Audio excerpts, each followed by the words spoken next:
Hello and welcome to the Football Revolution. I'm your host, Gio. Thanks for joining us.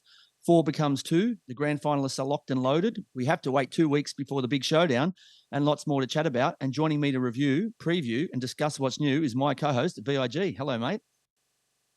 Good evening. How you going? Mate, it's quite exciting, isn't it? We're getting to the business end of all the leagues around the world. So not only is the A-League starting to really heat up, but Bundesliga, I suppose even the Premier League's been decided, which we'll talk about a little bit later. So this is the time of year where it's sort of it's double-edged sword, right? You're super excited that the winners are starting to be crowned, but you're also sad that the seasons are coming to an end, which means that football will dry up for a little bit. Yeah, absolutely. Look, this is the business end of the season, and you get so excited about winning or the potential of winning. But like you said, at the same stage, it's a bit saddening because it's all going to finish quite soon. So we've got to enjoy it while it lasts. No, we have to keep watching highlights or something, or maybe is there something else to entertain us? Look, we've got the Women's World Cup to watch over the break, so Yeah, we that'll do keep actually. us Yeah, that's coming entertained up for too. that'll keep us entertained for a little bit, and hopefully by the time that wraps up, and maybe the Matildas are lifting a World Cup, and that'll kick us into the next season. Can only dream. Sensational Adelaide talent Nestoria Racunda now apparently has International, the Champions League finalists, AC Milan and Liverpool joining Bayern Munich, lining up for his signature. So is there anyone at the moment I think you and I are trying to buy him to bring him on the show and get him as a host? Yeah, look, there's been a lot of talk, a lot of chat. Yeah, look, he's a talent. He's a massive talent. And the clubs are circling now. And once one club got word of it, and the word got out, then there's a few others jumping on board now, and they all want a piece of him. Mate, if you were pressing the button here, where would you send him? Oh God, look, all those clubs mentioned, and the previous clubs mentioned are all great destinations. Your eyes light up as a young kid when you're linked with a club like that, or you know someone you know is linked with a club like that. So it's a tough call. I said it before. I said wherever he goes, they need to have a plan for him. They can't just be taking him and just throwing him anywhere, loaning him out to any old club. I want to see a progress plan. How is he going to go from being, he hasn't started a match for Adelaide. So how's he going to go from, what's his transition like from going to the A League, overseas, playing regularly and then breaking into the first team? What is the plan there? Which club can present the best plan to him, and then he can make a calculated decision about where's best. Not just going where the money's best. It's easy to just see the dollar signs and jump on board. Chelsea are a massive club, and they're the type of club that'll throw a lot of money at you. And for a young player, it could be enticing to go there, but you could end up in League Two somewhere. Um, Playing in the Plymouth or one of those clubs on loan. So he's got to be real about it. He's got to understand wherever he goes, he needs to go somewhere and play, and they need to have a real good career path for him. Mate, you still didn't give me an answer, so we'll just take that as to be confirmed. But Look, the good take thing, take your pick. Take your pick. the good thing for him is though that usually when you go to these clubs, you worry you're not going to get a lot of game time. You'll probably get more game time at one of these clubs than he is getting at Adelaide at the moment. But we'll touch on that a little bit more later in our Revolutionised Round-Up. 26 teams proceed to the next stage of the national second tier process. Blacktown City, the biggest dropouts. So it's starting to gain momentum. It's starting to look like this could get some legs and finally get off the ground. And stage one would obviously be a second tier men's competition, but then obviously promotion relegation is something that needs to be added in. But this would be a great first step. Yeah, definitely. Look, we're moving in the right way. It's a shame that Blacktown City didn't make that 26. They're a huge club in New South Wales. They've produced a massive number of footballers, professional footballers, and even Socceroos. So it's a little bit of disappointment there, but at the end of the day, there can only be a certain amount of clubs that progress, and a certain amount of clubs that get into this national second division. And I'm sure everyone's doing their due diligence and making sure that the right clubs are chosen at the end of the day. Our young Matildas and Joeys are off to Asia for camps and tournaments, so a great experience for our next generation of footballers. Yeah, look, at that age, Joey's young Matildas, they need to be playing tournament football as much as possible. We need to be getting these squads together as much as possible, and the only way for them to progress and to learn how to play a certain way and really gel together as a team and really shine on the Asian stage and the world stage is to be playing in these competitions against quality opposition. So looking forward to seeing what they can do. Well, the Joeys have got to they've got an extended squad which they need to obviously trim before they head off to the Asia Cup, and also look, it'll be interesting to see the final squads for both of those teams, as well as the Matildas' final squad for the World Cup. But talking of Aussies abroad, Jackson Irvine with another assist in St. Pauli's 4-3 win, but their promotion hopes are over. So unfortunately for the captain of the club and our Socceroo, they came close, but they needed a victory and hoped that the team above them fell over, but that wasn't to be. Matty Ryan kept a clean sheet as his side, AZ Alkmaar, put European disappointment behind them with a 3-0 victory and plenty of minutes for our multiple Aussies in Scotland. Them go down, but they just haven't been good enough. Not too early.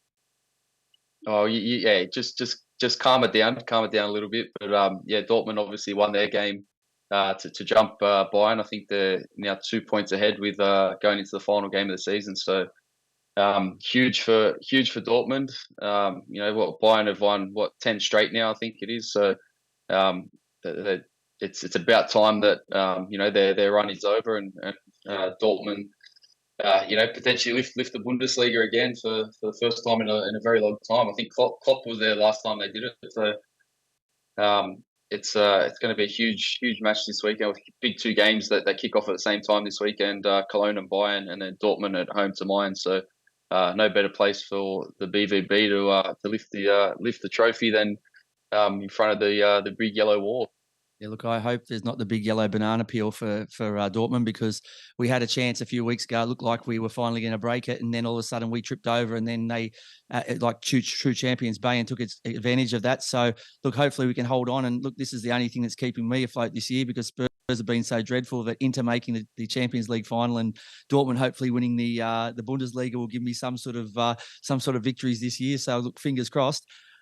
So my weekly wrap has been replaced by a shout out dedicating a weekly song to a team or a player for their good or bad performance. This week's shout out goes to Pep and Man City, who captured another Premier League title and have made the Champions League final to face Inter, and the treble is still on the table. So plenty to play for the boys from Manchester. It's been an amazing few years for them, and look, he's probably stamped himself, if not the best coach of all time, definitely in the top two, probably with Fergie. But the song we send to them is Quinton Hudson's stylish track, Can't Stop Winning. Everybody want a piece I'm building.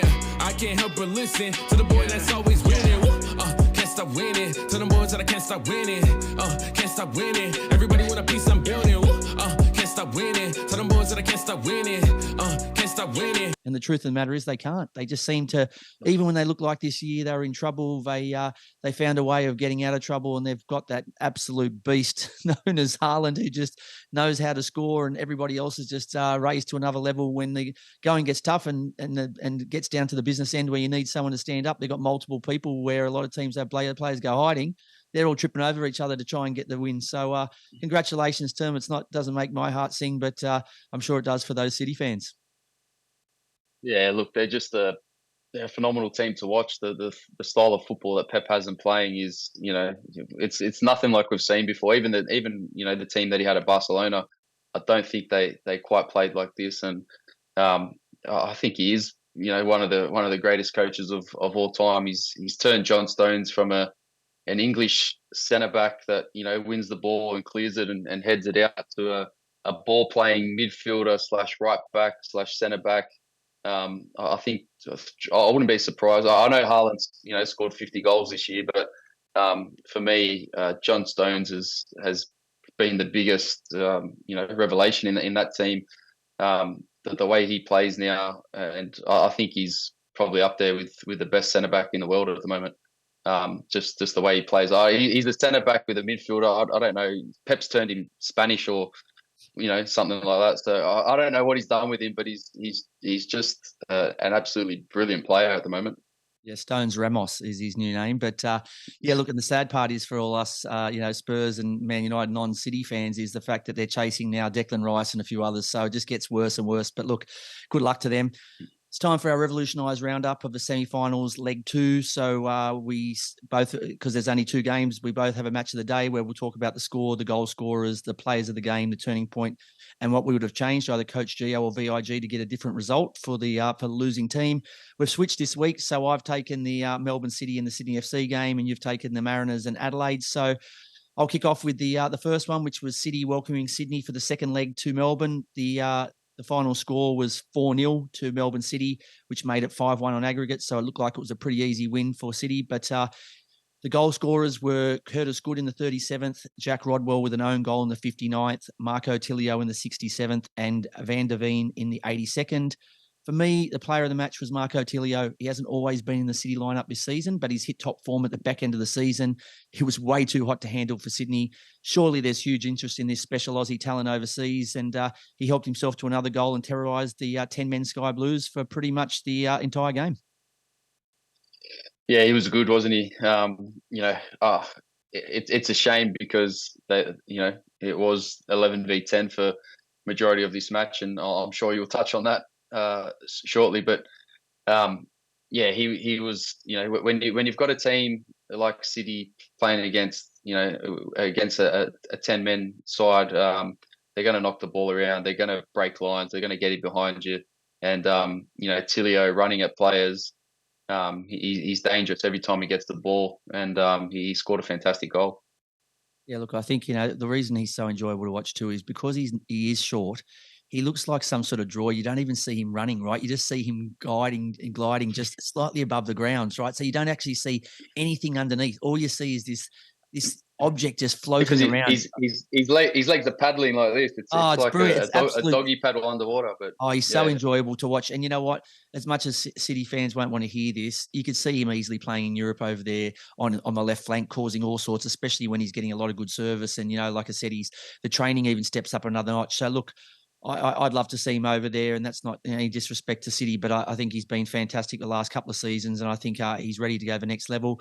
The turning point for me, everyone in the whole of Australia knows what the turning point. It wasn't just the turning point in the game, but it was game over when the VAR overturned Max Burgess's 20th minute yellow card, showing him a red, reducing Steve Crekka's men to just 28% possession. So let's be honest, against City, you struggle to get lion's share of the ball. But when you've got 70-odd minutes to play with 10 men at City, you're none of Buckley's. So unfortunately, Max Burgess has just gone, in with a tackle. That would look like there was no intent there, but unfortunately it didn't turn out well for him. It looked a lot worse than it actually probably was. And, straight away he raised his hand and thought, maybe I've got away with one here because it's just going to be a yellow. But look, as hard as it is, as much as it wrecked Sydney's chances, as much as it probably ended Sydney's season and it was heartbreaking for Max, it was probably a fair call, right? I think it was a tackle that could have hurt Tilio. If Tilio misses a final now, you'd be sitting here and you'd be sitting here saying, look, it should have been. So unfortunately for him, he just needs to learn in a big game like that. Just be careful with your tackles, right? Or if you time them, they have to be inch perfect. So yeah, unfortunately for me, that was game over and the turning point of the game. Yeah, 100%. Look, it's an unfortunate event. Like you said, no malice in it, no intent to go in and hurt the player, but when you go in like that with your foot raised and studs showing and you do connect, whether that connection was full force or not, I think he did pull out of it. But when you do that, you run the risk of, especially these days with the VAR, you run the risk of, if you do get a yellow, that getting overturned and the red card being issued, and that's what happened. And unfortunately, I think the VAR made the correct decision, and he's going to have to live and learn from that. And it was a shame because the game was shaping up, to be a real, seesawing affair. Whether Sydney could have held on, for the 90 minutes anyway with 11 men, I'm not too sure, but it did pretty much kill their chances then and there in the 20th minute. Yeah, look, I think what could they have done or what would I have done to change? I don't think there's anything that Sydney's bench could have done. Poor Sydney did all they could. They fought hard, only conceding one goal before the 60th minute when an own goal made it 2-0 on the night. What didn't also help was that Robert Mack was unavailable and never travelled to Melbourne, and Lolly was on the bench. So I'm guessing he must be injured because he hasn't. If he was fully fit, you're guessing he'd start. So taking out two of their best players this season was a lot to ask. Then you go play with 10 men for 70 minutes. So it all, I think, just accumulated in just too much for Sydney. And look, maybe the way that they finished the season and they've ended up, losing semi-finalists against, potential.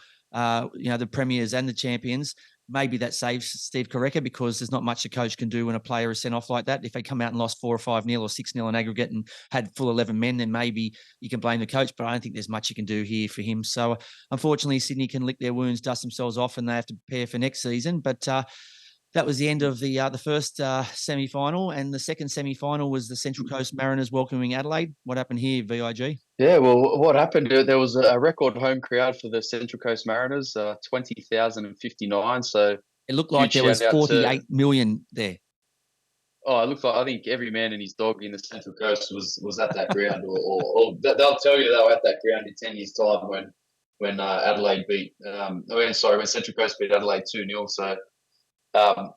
Look, it's great to see the fans there, but why are all those fans only just showing up now to get on the wagon? Where are those passionate fans when the times are tough, when the club wasn't winning, when the players were leaving to go overseas and investors weren't interested? Like, where were they? They're there. It's clear and obvious that there's a big football community in the Central Coast, right?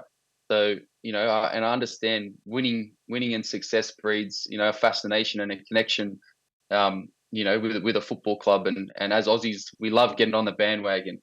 But, no one wants to miss out on when there's success. No one wants to miss out. But, we're all shy to walk away when times get tough. And I know that's not all fans. I'm being harsh here. I've turned a positive into a negative somehow. You are being harsh, mate, because it's not that simple. There's kids there that went to the games that I know that play, in the youth with my son, and they said they got home at midnight, right, because of the time and travel home and traffic and all that sort of stuff. So, okay, it was a great game, a great spectacle, but it doesn't always fit in with your family, right? They have to be realistic.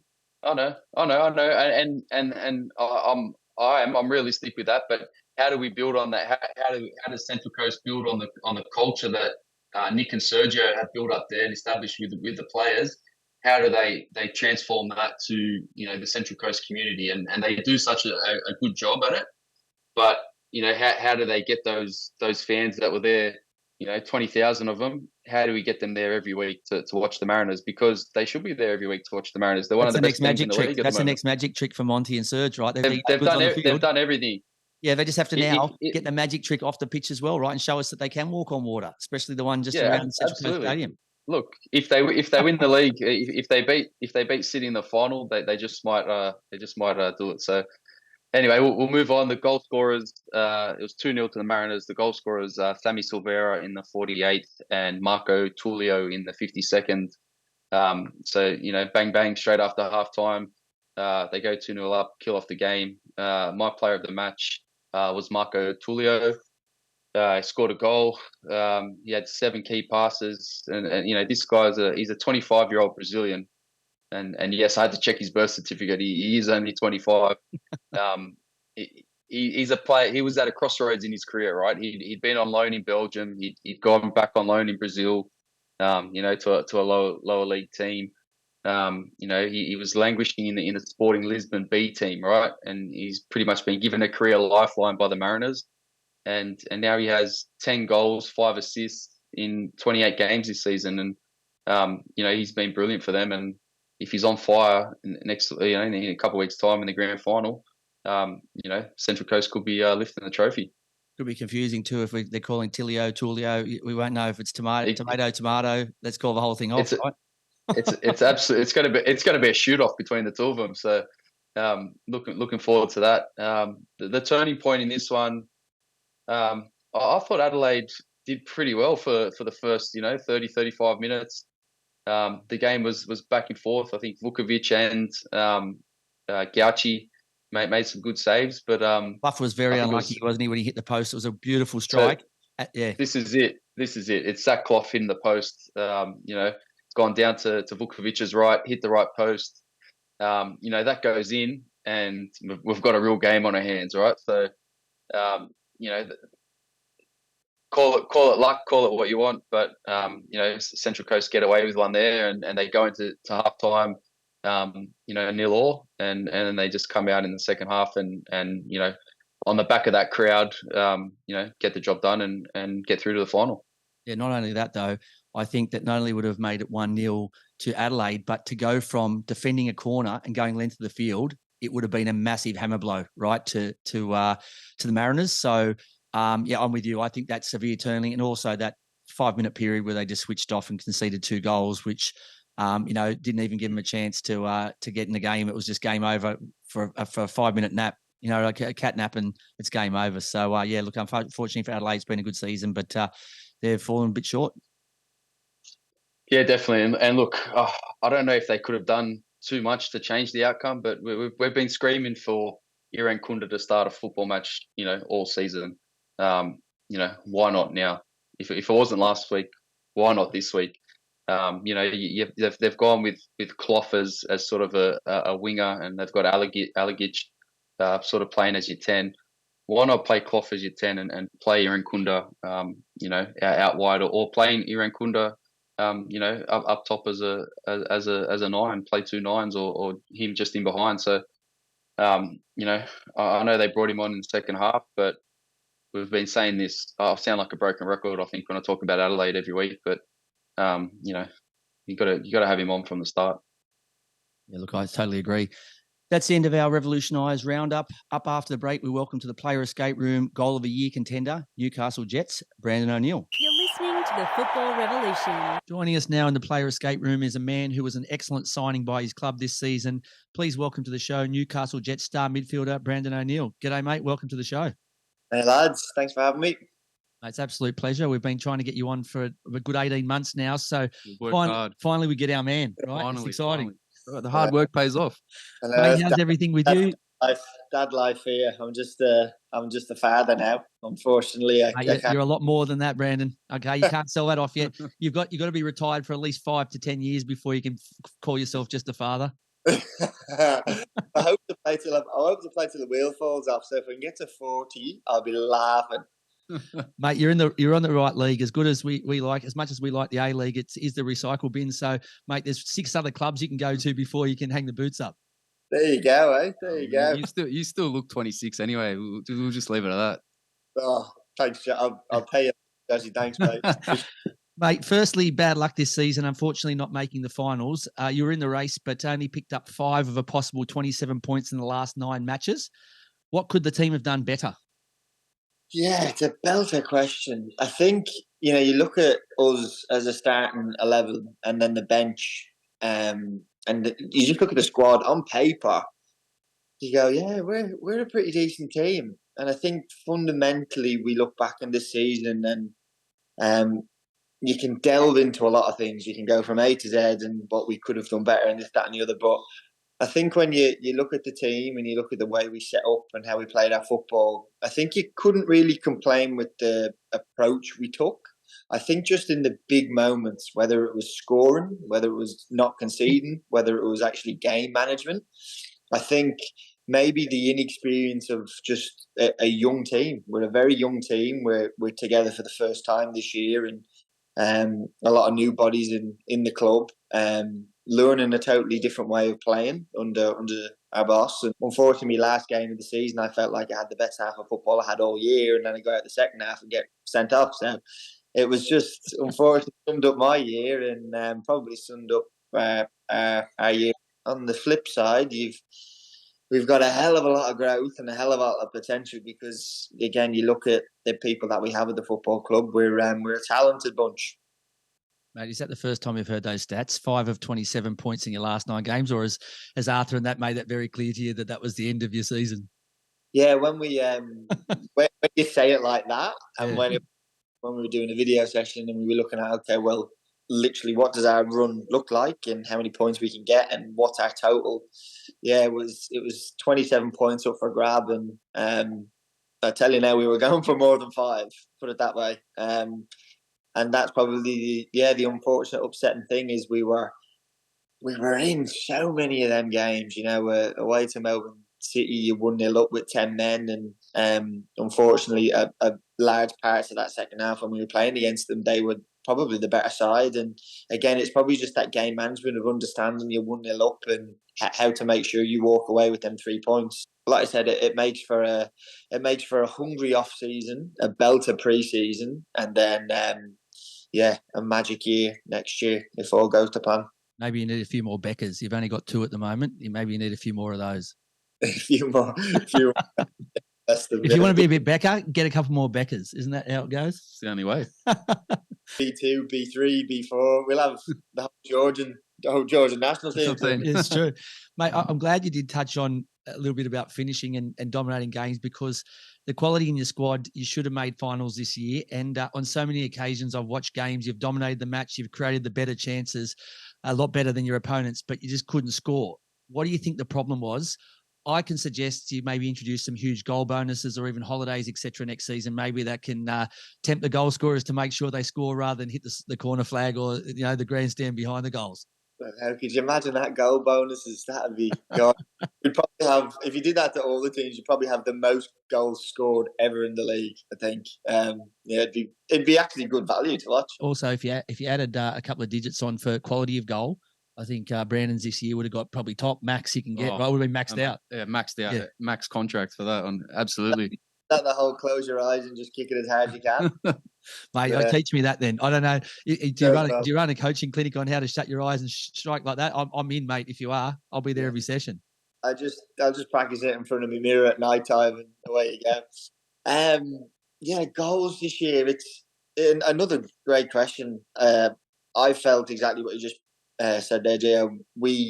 As we tried to do, we play a certain brand of football, and obviously it's high tempo, quick style, and you try to catch the opposition on the back foot, and it's a really enjoyable way of playing, especially when you're up and going and you're energized and you can feel things are happening in the pitch. And what was really pleasing is when we had the ball, we were able to maneuver it quite quickly and quite well up to that front third. And I think I'd be a rich man if I was able to put my finger on something that was to change our season in front of goal. And sometimes you just got to stick your hand up and you just say, like, it was one of them seasons in front of goal. Build up play was harder than finishing the chance, and it's like you watch the score line, you go, you lost 1-0 or 2-0, then you watch the highlights and you're thinking they could have scored 15 goals here. And every time I'm watching, I'm thinking surely I've watched the wrong score line here, because they've done this brilliant build up play.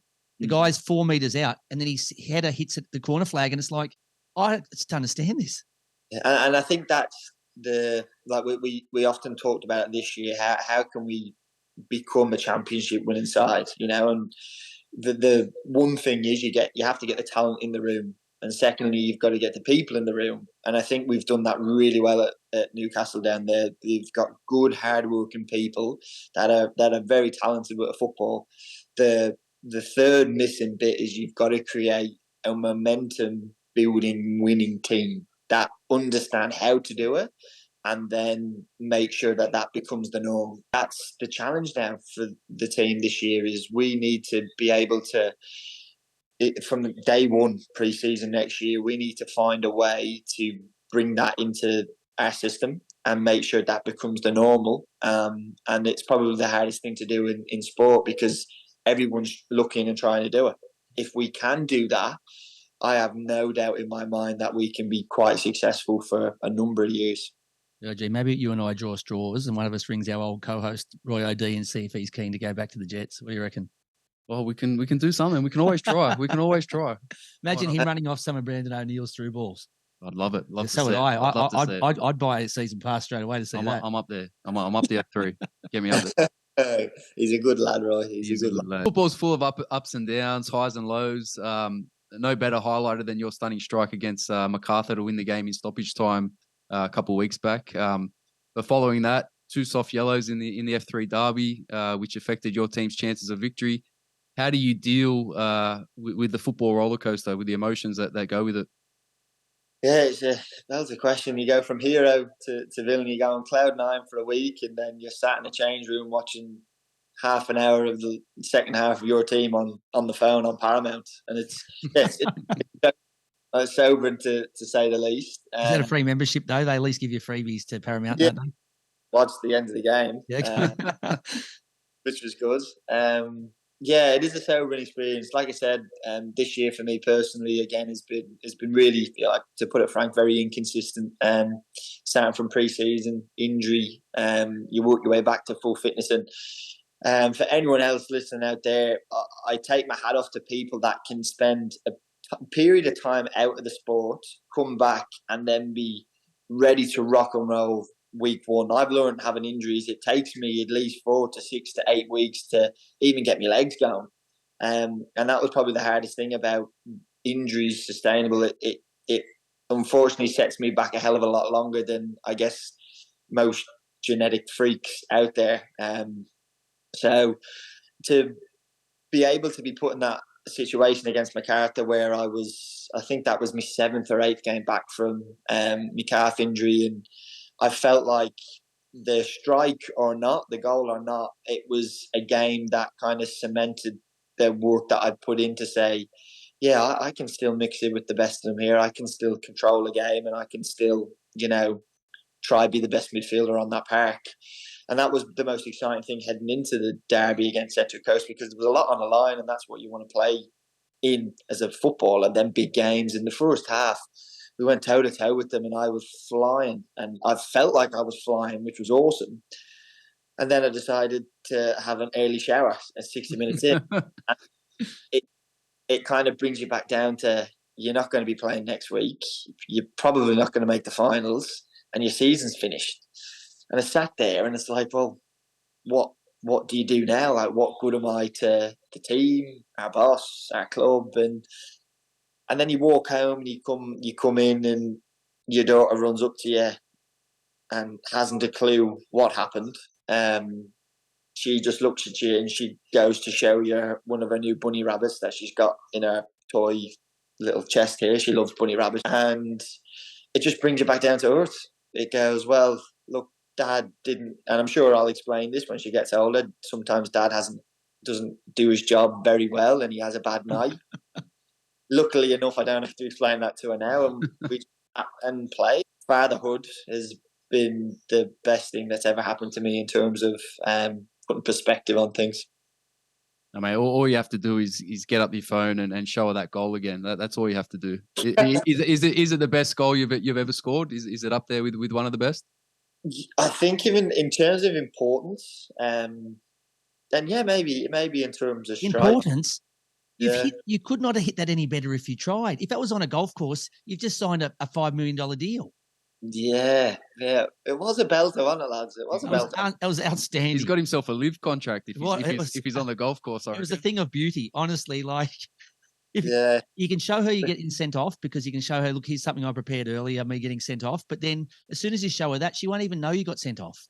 Yeah, I need to do it with my right foot now, because I tend to always end up taking a touch outside my left and then leave myself no choice but to, you're either hitting this flush or it's going outside the stadium. And every time I've hit it flush, it's ended up going all right. So I need to start doing them with me actually proper foot now. Mate, speaking of your daughter, Scotty, so obviously in June 2021, the family had to deal with the tremendous loss of your dad and your number one fan, Milo. Following month, you were given the amazing news that you and your wife are expecting your first child, and then your beautiful baby daughter arrived in December. So besides the birth of your daughter, what helped you get through the most trying of times? Oh, God, how long have you got, lads? A couple of months. I'm happy to listen to it, mate. Like I said, this would break most people, right? And you've come through the other side, with flying colours. So it goes to show a lot about the type of person you are and the family you have around you. No, I appreciate the kind words, lads. Yeah, it's look, it wasn't easy. It was a challenge, and when it was kind of all happening, the first thing in your mind is you just want to get home and be there, and that was the decision me and Nicole made when we were in Thailand, that we just had to go home. We knew it was going to be the end, and I was so lucky to be able to get home and spend 2 weeks with him before he passed away. But when big life things happen like that, it's you do change. I definitely changed as a person. It just goes to show what we kind of deem in our lives as important or not important, you know, it's nowhere near the scale of what you go through when you lose your best friend. And you know, there was points in the grieving process, you know, you question, well, he's not here. He's someone that's done something with me for my whole life. Like, do I want to even do it anymore? You know, you sit down and all these life things were happening. Scotty was born. We moved into our new home in Perth. I was with dad, and but I also had to provide. You know, you're a dad, and you got to look out for your girls. And that was probably the hardest thing of juggling everything. I needed to still be a professional footballer, but I also tried. I needed to grieve at the same time, and the grief was pushing me one way, and football was pushing me another, and family was pushing me another. And I often just sat down after training, going like, I just need to get on a deserted island somewhere and just really work this all out. And it got to the point, the end of my glory days there at the club, where I made a decision that, you know, with as weird as this sounds, I've gotten to the stage with grief now, is where I chat to my old boy as if he was still here, but he's not. And Nice, mate. and the person that he saw at glory, when I was back there, I don't think he would have been proud of what I was doing. And being a father now and trying to chase after something, I think he just taught me to have a crack and to never stop trying to be the best version of you. And I wasn't at home. Everything away from football was, we did a hell of a lot of work to get into the position where I was able to go into training and to have a crack in games. But I think if I was back home in Perth now, I'd be retired. I truly think that that's the way it was going, just given the fact that who I was and what I was doing. So it took an almighty effort from myself and my family to say, all right, well, you know, I'm 27, turning 28. What do we want out of this? You know, and that was probably the bravest sit down me and Nicole and my mum had at that time. Is they just backed me in. They said, look, we're so happy to do what you want to do, as long as what you want to do is right, you know. And what do you want to do? And it was that point where I was like, I want to experience things still in the game, and I want to do things in the game that you know, my dad would be proud of. And it got to the point this season, and just ending this season was a milestone for me in itself. But it got to the end of probably when I was kicking the ball to the best of my ability the last couple of games, where it really hit home, being here, being on your own, you know, raising a girl and trying to provide for her and being a mum and dad, that I'm actually, you know, I'm actually doing it for them now. And it's only really when you're talking about it that really sinks in, because when it's all said and done, I'm actually not doing it for myself anymore. I'm doing it for my girl. And that's probably the biggest motivating factor for success now. And long story short, 2.5 years of feeling in the wilderness, and I've come to that realization now. I can sit here quite excited for the next few years, because I know who I'm doing it for now, which is awesome. Mate, I found out 6 or 7 years ago what sort of amazing person your father and your mother had raised when my son walked out in the pitch with you at North Sydney Oval. And you were probably one of the only Sydney players without a child at the time. And my son said, Dad, he spoke to me the whole way. He made us point over to you guys, and he still remembers this. You know, he's 12 now. At the time, he was about 6, and he still remembers it. So I knew that day that I was watching an outstanding player in Brandon O'Neill for Sydney FC, but I knew I was watching an even better person. So he still talks about you to this day, mate, about how you took him out in the pitch and how you treat him like gold. And I'll never forget that. Like I said, I'll remember your goal that you scored against the Bulls, and, you know, I'll tell people about that. But the thing that I will definitely always tell people about Brandon O'Neill was he's every bit as good off the pitch as he is on it. And it was something I'll never forget. So I can guarantee you, mate, that even if you had some tough times, your father would be super proud of the human being he raised. So hats off to you. I appreciate that. Yeah, I think when it's all said and done, you you're just a bloke at the end of the day, you know, and everyone wants to be treated equally. And I remember when I was young, and you'd go out to big games and you watch professionals. All you kind of wanted to do was one of them to kind of get you noticed and have a chat and have a chin wag. And you know, I feel like if we just normalise a lot of the things that we should be doing, then everyone can have a great time with the football, you know. And whether you win, lose, or draw, stories like that, Gio is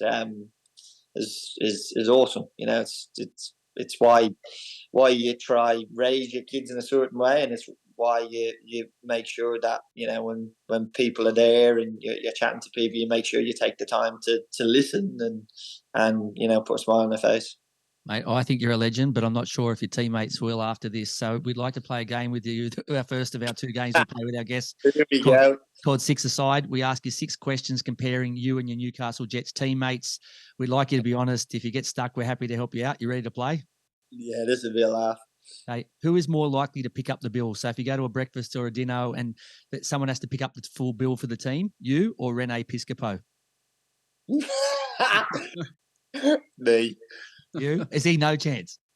No, he is, bless him. Like he is plays in the All-Stars game. This guy surely can pay the bill.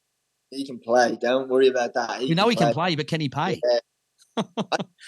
I think, like, if it was at me or him, I'd probably just say, you know, you're all right, I'll get it, no problem. I think he would. I definitely think he wouldn't be the one that I'd look at and go, nah, you're never paying. But he'd make a joke or a laugh, or he'd make someone go, you know, like, it's all right, I'll get this one. You won't get the next one, so I'll have to get it again. Something like that. He'd always like, yeah, have a dig. I would have put my money on you, mate. So we've gone the right way. Who would do a better job minding our kids, Josh and I's kids, or my dogs? You or Jason Hoffman? Do you know what? Jason Hoffman. He would. I've seen him. Has he got kids and dogs? Is he an expert in this field? Yeah, he's one of them. Like, I've got. Nicole tells me I'm on like ever-ready batteries. Like, I go, but I get to a point where I crash and I'm nowhere for a bit. Hoffy does not crash. Like, he can go on no sleep, will wake up and still look exactly the same and still operate at the same trajectory. He is unbelievable. Okay. All right. I know who I'm calling for a babysitter. Yeah, me too. Very good. Who would make the better Hollywood actor, you or Angus Thurgate? What would Angus Thurgate be starring in? I've got no idea. If it's like, I've seen him on socials. He loves the glasses and a bit of a pose. So I don't know, maybe romantic comedies. I don't know. Is he good with the ladies? I don't know. In terms of viewing, like, Angus Thurgate would get a lot more views just because he'd be like Joshua, like Ryan Grant. If he was in a film, sign me up. Exactly, it's exactly like Gus. Exactly like Gus. He could be like if they made American Pie, but like a more recent remake or something. And if you could get Thurgate and co-star Dane Ingham, oh my God. Dane Ingham's got that Stifler vibe, doesn't he? Yeah, I reckon we hit these guys up, see if we can get them on together. That would be something else. That would be brilliant. Who takes longer in the shower, you or Becca Mikultadze? Oh, that's a great question. See, he looks like he does, doesn't he? Like, looks like he has a bath. He has a bath and the whole bit. Yeah. No, I think I do, because I kind of like. I take my time with everything, especially being a father now. You just, well, you got to enjoy the little moments, mate. You got to enjoy the little moments. Hot water's trickling down your back, and you got 5 minutes, and no one's bothering you. Becca's in and out. He's. Are you the slowest, Brandon? Are you the slowest? Is there someone that takes even longer than you? Yeah, Carl Jenkinson. Yeah, of course he does. Yeah, of course he does. Yeah, the old Premier League vibe, right? Every bit of hair in the right place. That's it. Yeah, Jenko is. He's the last one out for sure. All right. Who sucks up to the coach more, you or Matt Yerman? Oh, do you know what? I have to say me, because Germs, God love him. Like, the boss is. He's hard. Like, he'll make sure that things are done, and it doesn't matter if you've, like, Germs he's played at I think he's gone to a World Cup or an Asian Cup. He's played in like big games. How many cats for the Socceroos? And the boss would go at Germs exactly the same way as he'd go at a youth team boy, going in, and I think he expects, like James is our club captain, and he expects a lot out of leaders of the team, and I think James would definitely cop a hell of a lot more than what I have done this year. So now I'm into bat. I'm definitely more of a suck up. The last one, who is more likely to be late to training or to the airport for an away game, you or Josh Sotirio? Neither. Okay. Who's going to take that crown? Who's someone you just know is absolutely rubbish when it comes to being punctual? If he was paying, say, if there was odds on our team now and one was paying $1.20, who would you lads pick for $1.20 pop? Archie Goodwin. Oh, interesting, Josh. Archie Goodwin. Yeah. I reckon maybe the other Becker. The other Becker, very good. Carl Jenkinson again. Seriously? Okay. That's it. Well, he doesn't know UK time. No, he doesn't know to watch that bloke. So he does this thing where, say we have to be somewhere at 8 o'clock. He will casually walk in at 7:59 and 45 seconds on the clock, like it's just a part of his day, and he does it every single time. Okay, we're not getting him on the show. We'll be 8 o'clock and it'll be midnight before we get him on. So put a line through him. We'll take the other two youngsters that bounce off each other, but with Ingham and Thurgate, but we're not taking him. You'd have a laugh with them. Yeah. All right, mate. You've passed that with flying colours, so we'd like to get into the second game we'd like to play with our guests, which is 1-2. We'll give you a topic. You tell us your thoughts on those topics. You ready to go? Beautiful. Sounds good.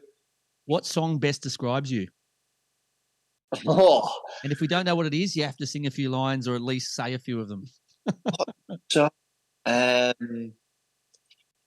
you know that, what's it called? Is it 500 miles? I will walk 500 miles. Yeah, that is you. That is you to a T, isn't it? Yeah, just get up, get going, and you'll be right. Mate, I think I've seen how much running you do on the pitch too. That probably comes into the equation too. It's probably how much you cover, isn't it, in a game? Yeah, but it's my job. It's part and parcel of it. 500 miles. Your cooking skills. They were abysmal, but have gotten really a lot better. Do you know what has really changed the directory? The old Hello Fresh. Oh, okay. Love a bit of Hello Fresh. You get the instructions. See, that's the big and thing. You don't have to go shopping. The food's right there. It's brilliant. And it tastes nice. You know when you try whip something together, you're like, what the hell is this shite? Hello Fresh, bang on. Bang for your buck, yeah. It's the shopping for me. I hate going shopping. So this could be an endorsement deal too. We can speak to them and see if they want face of Hello Fresh. I hate going shopping. I get intimidated when I go shopping. I walk in. I'm like, well, what do I get? Start picking up things. I don't have that problem. I'm a good cook, so I'm looking at the shopping list that my missus has given me. It's like 6 pages long, and I'm sweating, and it's just a nightmare. It's a struggle, isn't it? And then you're thinking like, what will make this taste good? And you're like, I haven't a clue. I'll just put more sauce on it where it could have needed this or that. That's where HelloFresh is good. All right, so that saved your bacon, right? Saved my bacon a couple times too, I reckon. Your ability on the dance floor, any moves? No. Not can you just tell us then, is there any footballer that can actually dance? Every time we ask someone, they can't dance. They don't want to get on the dance floor. Like, is there any footballers that can actually dance? You're supposed to be coordinated with your feet. They're not handballers. There's got to be a few Brazilians that can move, surely. If you get Dan Ingham on the podcast, he'll give you. He's a bit of mover and groover. But so if that's the case, so we don't know. Definitely you didn't impress your wife on the dance floor, right? So that's not where she thought, who's this bloke? No chance. I'm freckles. I think I was quite fat when I met her as well. So not impressing her anyway. Okay. Celebrity crush. Ooh. No, this is it. Male or female? Can be either, mate. You can. We're in that either or, mate. Either gender or. reveals these days. They can be either, right? Yeah. That's very true. It always has been. I used to be. Do you ever watch a program? It's an English program called Coronation Street. Yeah, I know what it is, but I don't know if I know the characters. I've heard of it, yes. Michelle Keegan of Coronation. Okay. She dates daughter. Peter Wright at the minute, I think. Peter Wright. He's off the only way is Essex is all English stuff. Michelle Keegan, yeah. Okay. Yeah. I'll have to get on Instagram. You're gonna have to look that up. Michelle, yeah. People talking during a movie. Could be you, could be someone else, is acceptable or not? Yeah, see, this is terrible because say if it's a comedy, I'll laugh and I'll repeat the line that I was laughing at. No. So I'm actually that fella, and then my missus is like, shut the feck Yeah. up. I'm trying to watch a film and I'm laughing, repeating this, and yeah, I'm one of them. So I can't really say yes or no, can I? Because I'm actually the culprit. I was going to say, there's lots of things you want to do with Brandon O'Neill. One of them's not going to movies. Not a comedy, like a horror and stuff. I'll sit there and I won't say tickety boo, but a comedy and stuff, I'll laugh. The best player you've ever played with or against? Oh, Jesus. Well, there's been a few. No pressure to say Alex Gersbach either, is there? Oh, No he's off the list, mate. Yeah, Don't worry okay. about him. Gers is up there with the best left back in terms of like physicality and stuff, mate. That chap's a weapon. What happened to his brother though? Remember, That's a different story, right? I didn't get a left foot. Joshy, just if you want a marathon, you go see Joshy. Joshy's a flyer. In terms of when we were at Sydney, we played like we're very lucky to play against Arsenal, Liverpool. I played against Mesut Ozil in Arsenal, and I'm still trying to get near him to this day. He was like, in terms of a football brain, he knew things that was happening before you could even think about it, and then he would have done it before you even tried to get close to him to doing it. His IQ and then his execution on things was like scarily good. In terms of the A-League and the relationship that I had with the pair of them, and it was at Sydney again, how long? I was probably 4 years with 4 years with both of them.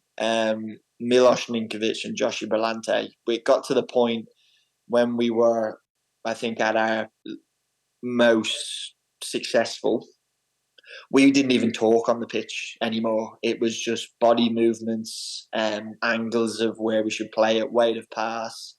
Joshy is in terms of a buddy next to me on the pitch, and the work rate we got through and what we had to do for the team was incredible. But the elegance of Ninko and the football IQ, I'd get the ball, and before of getting the ball, I knew exactly where he was going to position himself, and I knew the exact way to pass or the exact combination of what we were going to do to unlock something. It was incredible, absolutely incredible. Thing you've always wanted to do but never tried. Oh, I don't know if I could make the weight or anything. I'd love to be a jockey. I knew you were going to say that. I knew you were going to say that. I would love if you give me the thrill of riding nature strip in an Everest and you go into that straight and you know that thing's going to win. Just give me that thrill once in my life, and that'd be me. Oh, that would be good. Let me know when you do it, and I'll put some money on you. Yeah, So me too. and then we can enjoy it. I don't think I can make the weight, lad. No chance. We'll try. We'll see if we can strip a few kgs off you. The last one, remembering special occasions, so like birthdays, anniversaries. How do you go with that? Do you know, I'm actually pretty decent. I'm not going to toot my own horn, but yeah, I'm up there. Yeah, I think like it. Just the ones that kind of matter, obviously, like anniversaries and birthdays. Say if it's like your 7th month anniversary, you wouldn't have a clue. Like, no chance. But the big ones, I'm pretty good. I'm not bad. I remember the date you scored against the Bulls and all that sort of stuff. So, mate, we're both very similar in that aspect. You're better than I am with that. All right, mate. We really appreciate you making the time to come on the show. It's been an absolute pleasure chatting with you, mate. I know now you're close to putting your feet up and being able to enjoy some time with the family and with Scotty, and be able to do a few more dad things rather than just football things. But mate, you're still a few years off telling everybody you're just a dad. That's, like I said, 5 to 10 years after you retire. But it's been an absolute pleasure, mate, and we wish you all the best, and we'd love to check in with you again in the near future. I appreciate it again, lad. Sorry it took so long to come on. I knew when we get this chat, I knew we'd have a laugh and have a good chat, and definitely didn't disappoint. So, thank you very much for having me. All good, mate. It was worth the wait. It was way worth it, wasn't it? Absolutely. Thanks a lot, mate. Appreciate it. Thanks, lads. You're listening to the Football Revolution. Back to the show. It was a lot of fun chatting with Brandon, and we wish him and his family all the best. It's now time for our clinical finish. The first part of that is our WTF, our What the Foot. Trailing 2-1 away from home with no Ibusuki, Adelaide start Halloran up front as a lone wolf instead of unleashing Iran Kunda. This could be the trailer for a new movie. On it, like, okay, you want to protect the kid. He gets 28 minutes off the bench after his team is down 2-0, hits the post and almost gets his team back into the tie. If he's not ready and you don't think he's capable, don't play him at all. But if he is, give him a shot. You haven't unleashed him yet. Give him half time. At least give him half a game. Like, what is he allergic to playing more than 20, 28, 30 minutes? Like, you can't put him on, or he's got a clause in there, or his parents said he can't play any longer if they can't get into the game on time. What's the deal? What the foot? Well, I thought I was fired up about this, but you've been triggered. You've been triggered massively. But we like I said, bro, we're broken records. We could start a Iran Kunda podcast, I reckon, and you know, we could talk about him longer than he actually plays each weekend. But yeah, I don't know what it is. I don't know what it is. Is there a clause in his contract somewhere saying if he starts a game, his price goes up, or he's got to be paid X amount? I don't know what it is, but you know, I want to see him for 90 minutes. I want to see him starting football matches and influencing football matches from the start, not just coming on and you know, and terrorizing the defense. Like you said, he hit the post. He had, you know, other chances to score. He almost got his team back in the game, but you know, what if he was on in the first half and he gets that chance that Zach Clough, you know, gets and it goes in the back of the net? You know, anything could have happened. So yeah, what the foot? Mate, you triggered me when you were talking about it in the Revolutionised Round-Up. You had triggered me. I was absolutely frothing, right? So it gets me almost as cranky as it does talking about Spurs. But yeah, look, the sad part is too, look, if he's genuinely protecting the kid, he has 150% my respect, right? But it cost you potentially a grand final. That's the long and short of it. So if you did it to protect the kid, fantastic. You're a great guy, great protector. You've done the right thing by him. But you've cost yourself playing in a grand final, and you've cost the rest of your team and the club a grand final appearance potentially. So there you go. There's the trade-off. Yeah, but if there was any time to gamble and to actually do it, it was now. What's the worst that could happen, VIG? Okay, he goes out there, he gets tired, he makes a few mistakes, falls over. Like, what's the wrong? Yeah, it's not going to self-destruct or malfunction or, you know, short circuit. Plays 45 minutes, plays 60 minutes, and then comes off, you replace him, or whatever. But, you know, maybe he's a robot. Maybe he's a robot. Maybe his battery life's only 30 minutes. I don't know. He's good enough to be a robot. All right, he's a freak, isn't he? Yeah, let's move on. No games to watch this week. There's a week's break before the men's showdown when Combank Stadium in Sydney hosts Melbourne City and the Central Coast Mariners in the grand final, which we'll talk about in a bit more detail in next week's show. If you missed any part of the show or want to listen to other episodes, where can they catch it? Yeah, they can catch us on all good podcast platforms, Apple Podcasts, Google Podcasts, Spotify, also up on Football Nation Radio across their platforms, and the video up on our YouTube channel. What about if they want to catch our new Irakunda podcast? It'll be out there. It'll be out there. It's only 30 minutes long. So yeah, no, we only play 22 minutes of it. Even though it goes for 50, we only play 22 minutes of it. Yeah, that's it. All right. Enjoy some of the remaining fixtures in the leagues around the world, or have the weekend off. Either way, we hope you enjoyed the show even half as much as we enjoy bringing it to you. And we look forward to your company again next Tuesday. As we say, until next time, rise up and join the football revolution. Have a fantastic week.